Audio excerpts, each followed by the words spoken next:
channel. Di video sehari ini saya akan berbagi resep red snapper garlic butter sauce. Yuk kita lihat bahan-bahan yang akan saya gunakan serta cara membuat red snapper garlic butter sauce sampai selesai. Dan pemirsa, di sini saya sudah menyediakan bahan-bahan yang akan saya gunakan hari ini, yaitu red snapper yang sudah dipilih seperti ini. Lalu untuk bumbu perendam, 2 siung bawang putih yang akan saya haluskan, lada bubuk secukupnya, garam secukupnya. Kemudian untuk garlic butter sauce, ada bawang putih yang sudah dicincang halus. Kemudian saya akan menambahkan butter, sedikit kaldu jamur, dan juga garam tentunya. Lalu untuk menumis saya akan menggunakan olive oil secukupnya. Oke pemirsa, itu dia bahan-bahannya sudah saya sebutkan, dan sekarang mari pemirsa lihat bagaimana cara saya membuat red snapper garlic butter sauce. Yang pertama saya akan rendam snapper menggunakan bahan perendam yang tadi saya sebutkan, dan saya parutkan bawang putih,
lada bubuk,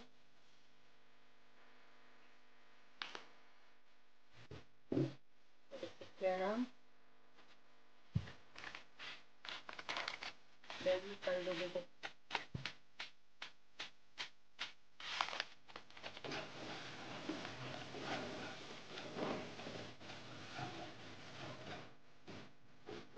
Kemudian sekarang akan saya masukkan butter.